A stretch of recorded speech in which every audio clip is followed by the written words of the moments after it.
अरे पायल दीदी यहाँ इस समय। अमित अचानक अपनी दीदी को देख हैरान रह गया।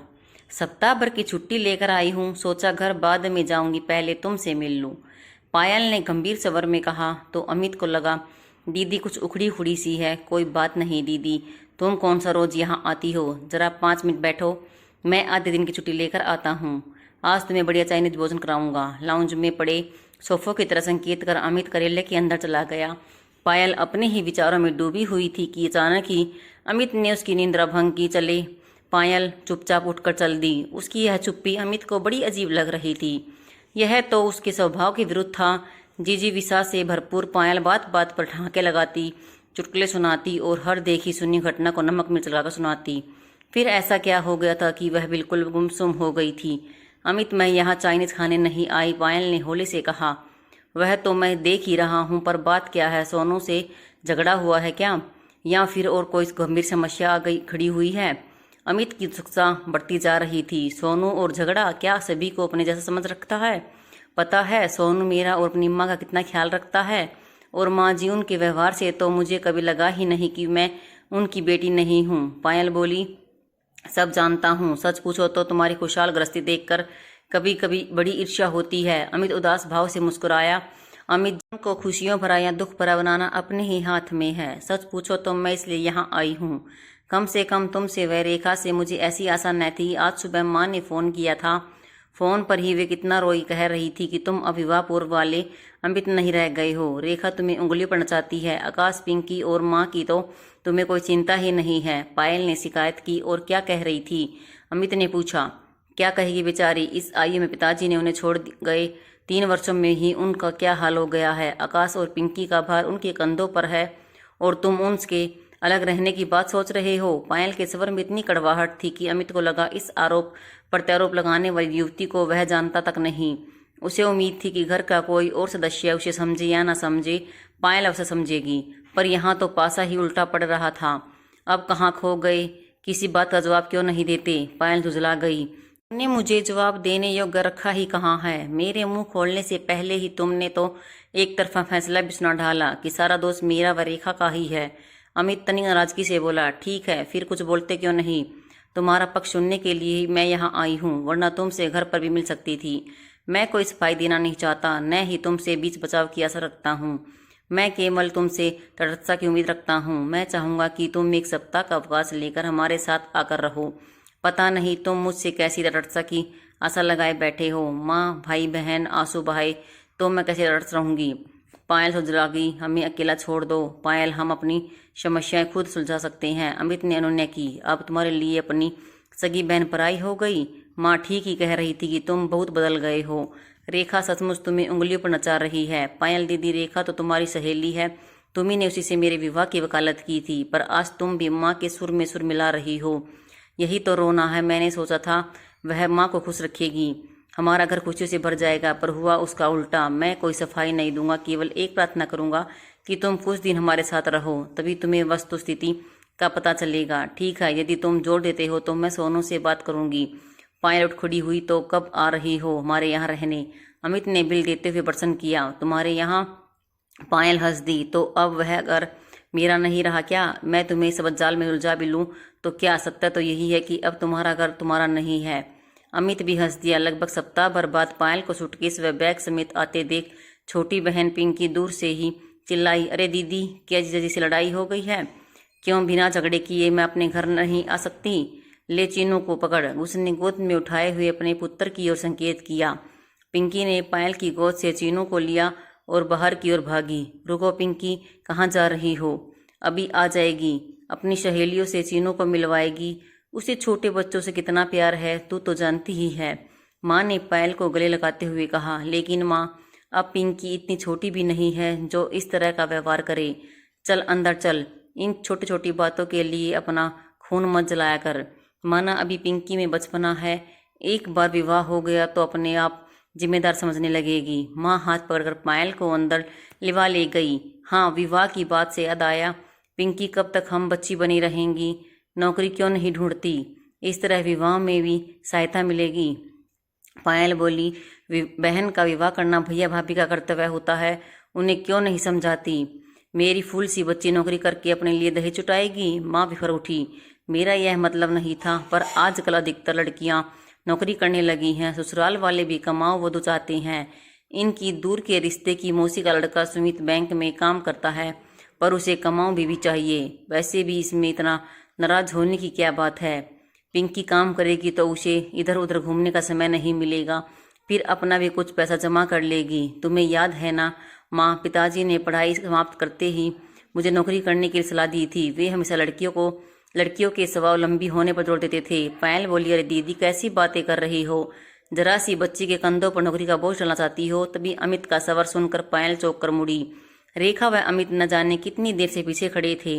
अमित के शवर का व्यंग्य उससे छिपाना रह सका। बड़ी देर तक कर दी तुम दोनों ने? पायल बोली, ये दोनों तो रोज ही ऐसे ही आते हैं, अंधेरा होने के बाद क्या करें? 6 साढ़े 6 तो बस यहाँ सब की पहुँचने में ही बच जाते हैं। फिर शिशु ग्रह से ध्रुव को लेते आते हैं तो और 10-15 मिनट लग जाते हैं। क्या ध्रुव को शिशु ग्रह में छोड़कर जाते हो? घर में माँ व पिंकी दोनों ही रहती हैं, क्या तुम्हें उन पर विश्वास नहीं है? जरा से बच्चे को परायों के भरोसे छोड़ जाती हो। रेखा बिना कुछ कहे ध्रुव को गोद में लेकर सोई घर में जा घुसी। माँ, तुम इन लोगों से कुछ कहती क्यों नहीं? जरा से बच्चे को शिशु गृह में डाल रखा है। मैंने कहा है बेटी, मेरी दशा तो तुझे ही छिपी नहीं है। हमेशा जोड़ों का दर्द ऐसे में मुझसे तो ध्रुव संभलता नहीं। पिंकी को तो तू जानती ही है, घर में टिकती ही कब है, कभी इस सहेली के यहाँ तो कभी उस सहेली के यहाँ। पायल कुछ क्षणों के लिए स्तंभ बैठी रही। उसे लगा उसके सामने उसकी माँ नहीं कोई और स्त्री बैठी है। उसकी माँ के हृदय में तो प्यार का अथाह समुद्र लहराता था, वह इतनी तक दिल कैसे हो गई? तभी रेखा चाय बना लाई। ध्रुव भी अपना दूध का गिलास लेकर वहीं आ गया। अचानक ही पायल को लगा कि उसे आए आधे घंटे से भी ऊपर हो गया है, पर किसी ने पानी को भी नहीं पूछा। शायद सब रेखा की ही प्रतीक्षा कर रहे थे। पिंकी तो चीनों को लेकर ऐसे दृश्य हो गई कि अभी तक घर नहीं लौटी थी। झटपट चाय पीकर रेखा फिर रसोई घर में जा जुटी थी। पायल अपना कप रखने गई तो देखा सिंक बर्तनों से भरी पड़ी है और रेखा जल्दी जल्दी बर्तन साफ करने में लगी है। यह क्या, आज काम वाली नहीं आई? अनायासी पायल के मुंह से निकला। आजकल के बड़े शहरों में आसानी से काम वाली कहाँ मिलती है? ऊपर से माँ जी को किसी का काम पसंद भी नहीं आता। सुबह तो समय रहता ही नहीं, इसलिए सुबह कुछ शाम को ही निपटाना पड़ता है। अच्छा, यह बात बता कि आज क्या पकेगा? मैं भोजन का प्रबंध करती हूँ। पायल ने कहा, फ्रिज में देख लो, सब्जियां रखी हैं, जो खाना है बना लेंगी। क्या कहूँ रेखा, लगता है मेरे आने से तो तेरा काम और बढ़ गया है। कैसी बातें कर रही है? अमित की बहन होने के साथ ही तू मेरी सबसे प्यारी सहेली भी है। यह कैसे भूल गई पगली? इतने दिनों बाद तुझे मेरी याद आई है तो मुझे बुरा लगेगा? अनजाने ही रेखा की आंखें छलछला आई। फ्रिज से सब्जियां निकालकर काटने के लिए पायल माँ के पास जा बैठी। अरे यह क्या, 4 दिनों के लिए मेरी बेटी मायके क्या आ गई? तुरंत ही सब्जियां पकड़ा दी। माँ का पारा 7वें आसमान पर पहुंच गया। ओह माँ, किसी ने पकड़ाई नहीं है, मैं खुद सब्जियां लेकर आई हूँ। खाली ही तो बैठी हूँ, बातें करते हुए कट जाएंगी। पायल ने बात पूरी नहीं की थी कि अमित ने आकर उसके हाथ से थाली ले ली और कुर्सी खींचकर वहीं बैठकर सब्जियां काटने लगा। यह बैठा है ना जोरू का गुलाम, यह सब्जी काट देगा, खाना बना लेगा, ध्रुव को नहला धुला भी देगा, दिन रात पत्नी के चारों तरफ चक्कर लगाता रहता है। माँ का व्यंग्य सुनकर अमित का चेहरा कस गया। वह कोई कड़वा उत्तर देता इससे पहले ही पायल बोल पड़ी, तो क्या हुआ, अपने घर का काम ही तो कर रहा है। उसने हंसकर वातावरण को हल्का बनाने का प्रयत्न किया। जो जिस काम का है उसी को शोभा देता है। अमित को तो मैंने भी उसके पैरों तरह दबाते देखा है। उस दिन बेचारे दर्द से तड़प रही थी, तेज बुखार था। अमित ने धीरे से कहा, फिर भी पति पत्नी की सेवा करे तोबा तोबा। माँ ने कानों पर हाथ रखते हुए आंखें मूंद कर अपने भाव प्रकट किए। माँ, अब वह जमाना नहीं रहा। पति पत्नी एक ही गाड़ी के 2 पहियों की तरह मिलकर गृहस्थी चलाते हैं। सब जानती हूँ, हमने भी खूब गृहस्थी चलाई है। तुम 4 भाई बहनों को पाला है और मेरी सांस तिनका उठाकर इधर से उधर नहीं रखती थी। इसमें बुराई क्या है? सोनू की माँ तो घर वह हमारा खूब ख्याल रखती है। ठीक है, रखती होगी, पर मुझे इससे नहीं होता। पहले अपनी गृहस्थी में अटकते रहे, अब बेटे की गृहस्थी में कोल्हू के बैल की तरह जुते रहे। हमें भी घूमने फिरने सैर सपाटे के लिए कुछ समय चाहिए कि नहीं? पर नहीं, बहुरानी का दिमाग 7वें आसमान पर रहता है। नौकरी जो करती है रानी जी। माँ ने बुरा साहब मुंह बनाते हुए कहा, यदि नौकरी करने वाली लड़की पसंद नहीं तो विवाह से पहले आपने पहली शर्त यही क्यों नहीं रखी थी? पायल ने माँ को समझाना चाहा, इसमें तो हमारा ही दोष है। अरे एक क्या, तेरी भाभी ही नौकरी करती है? आजकल तो सभी लड़कियां नौकरी करती हैं, साथ ही घर भी संभालती हैं। माँ भला कब हार मानने वाली थी? पायल चुप रह गई। उसे लगा माँ को कुछ भी समझाना असंभव है। दूसरे दिन सुबह ही पायल भी तैयार हो गई तो रेखा की आश्चर्य की सीमा न रही। यह क्या, आज ही जा रही हो? सोचती हूँ तुम लोगों के साथ ही निकल जाऊंगी, फिर कल से ऑफिस चली जाऊंगी। क्यों व्यर्थ में छुट्टियां बर्बाद करूं? पिंकी के विवाह में तो छुट्टियां लेनी ही पड़ेंगी, वह बोली।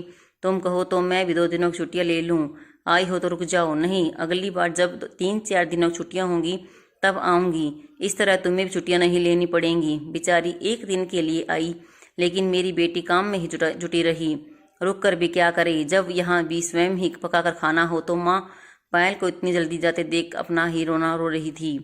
अब जो होना है सो हो। मैं आई थी अमित व रेखा को समझाने, पर किस मुंह से समझाऊं? प्रेम व संधाव की ताली क्या भला एक हाथ से बजती है? पायल सोच रही थी, अच्छा दीदी। अमित ने बस से उतरकर उसके पैर छुए। रेखा पहले ही उतर गई थी। अमित, मुझे नहीं लगता कि तुम्हें उपदेश देने का मुझे कोई हक है। फिर भी देखना, आकाश की नौकरी व पिंकी के विवाह तक साथ निभा सको तो। कहती हुई पायल मुड़ गई, पर उसे लगा मन जैसे बहुत भारी हो आया है। कहीं थोड़ा एकांत मिल जाए तो फुट फुट कर रो ले। उसी दिन घर से लौटते समय पायल केवल रोई नहीं थी, उसने मन ही मन एक फैसला भी लिया था।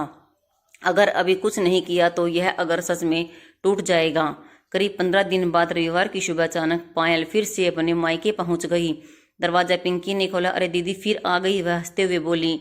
लेकिन इस बार पायल की आंखों में वही पुरानी खुशी नहीं थी, चेहरे पर गंभीरता थी। सबको बुलाया, मुझे कुछ जरूरी बात करनी है। थोड़ी देर में माँ, अमित, रेखा, आकाश और पिंकी सब बैठक में बैठी थी।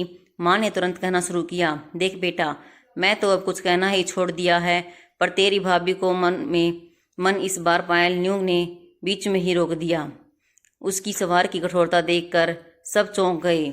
आज पहली बार मेरी बात सुनो और कोई बीच में नहीं बोलेगा। कमरे में सन्नाटा छा गया। पायल धीरे धीरे माँ के पास जाकर बैठ गई। माँ, जब आप नई नई शादी होकर इस घर में आई थी, तब अगर पापा आपकी तकलीफ समझता, रसोई में हाथ बढ़ाते, आपका साथ देते, तो क्या अपने जोर को गुलाम कहती? पायल आगे बोली, आपको पता भी है, रेखा सुबह 5 बजे उठती है, खाना बनाती है और नौकरी करती है, बच्चे को संभालती है। शाम को वापस आकर फिर से रसोई में लग जाती है, और हम सब क्या करते हैं? उसकी हर कोशिश में कमी निकालते हैं। पायल की बात सुनकर मन का चेहरा उतरने लगा। लेकिन मैं बूढ़ी हो गई हूँ बेटा। माँ की आवाज़ खराब हो गई। किसने कहा कि आपको सब काम करना है? पायल ने प्यार से उनका हाथ पकड़ रहा, पर कम से कम प्यार की 2 शब्द तो दिए जा सकते हैं ना जी। सहारे की जरूरत आपको तब थी, वही सर आज रेखा को भी चाहिए। माँ की आंखें नम हो गई। उधर पिंकी सर झुकाए बैठी थी। पायल अब उसकी तरफ मुड़ी, और तू कब तक बसीर बनी रहेगी? माँ की हालत देख रही है ना। आज अगर भैया अलग हो गया तो इसका क्या खर्चा चलेगा? पिंकी पहली बार गंभीर हुई, धीरे से बोली, दीदी मैं कोशिश करूंगी नौकरी ढूंढने की, बस अब थोड़ा जिम्मेदार बनना सीख ले, ताकि माँ और भैया का सहारा बन सके। कोई बड़ी नौकरी ना सही, बस अपने पैरों पर खड़ा होने की शुरुआत कर ले। तभी अमित बोला, दीदी मैं खुद भी अलग नहीं होना चाहता था, बस जाता था कि घर में थोड़ी शांति रहे। उसकी आवाज़ भर गई। रेखा तुरंत बोली, और मैं धरोजी को छोड़कर नहीं जाना चाहती थी, पर हर दिन ताने सुनकर हिम्मत उठ जाती थी। माँ ने पहली बार ध्यान से रेखा की तरफ देखा। उसे अचानक याद आया, जब वह खुद नई नई बहू बनकर आई थी, तब अपनी सास की व्यवहार से परेशान होकर छोटी छोटी बातों पर रो पड़ती थी। आज वही दर्द वह अपनी बहू को दे रही है। कुछ पल बाद धीरे से उठी। सबको लगा शायद फिर नाराज होगी, लेकिन अगले ही पल उन्होंने रेखा के सिर पर प्यार से हाथ रख, बेटा मुझसे गलती हो गई है। बस इतना सुना था कि रेखा उनके गले लग गई। अमित ने तुरंत जाकर मैन कहा हाथ थाम लिया। बरसों बाद उसे घर ले आया। घर में ऐसा लगा जैसे दीवारों पर जमा भारीपन पिघलने लगा हो। समय धीरे धीरे बदलने लगा। पिंकी की नौकरी ढूंढने शुरू कर दी थी और आकाश भी ट्यूशन पढ़ाने लगा। माँ भी पहले की तरह इस बात बताने की नहीं देती थी, बल्कि कभी कभी खुद ही रहती, बहू खाना आज मैं बना दूंगी, तू थोड़ा आराम कर ले। और जब कभी अमित रसोई में एक सब्जी काटता दिखाई देता तो मन मुस्कुरा देता। एक दिन पड़ोसन ने मजाक में कहा, लगता है आपका बेटा अभी भी जोरू का गुलाम बना हुआ है। माँ ने गर्व से जवाब दिया, नहीं, वह जोरू का गुलाम नहीं है, वह अपनी पत्नी का सम्मान करता है। काश पहले के जमाने में हमारे पति भी हमारी इज्जत करते, हमें भी अपने पति का साथ मिलने, तो वह हमारे लिए जोरू का गुलाम नहीं बल्कि एक समझदार पति और जिम्मेदार साथी होता। यह सभी बातें दरवाजे के पीछे खड़ी पायल सुन रही थी। उसकी आंखें नम थी, लेकिन इस बार यह आंसू दुख के नहीं, सुकून के थे। दोस्तों, अपनी पत्नी से प्रेम से रहना और उसकी इज्जत करना और उसका काम में हाथ बटाना कोई जोरू का गुलाम नहीं होता। इसलिए दोस्तों कहते हैं रिश्ते में प्यार अहमियत रखता है, ना कि जोरू का गुलाम कहना अहमियत रखता है। कहानी के लिए धन्यवाद।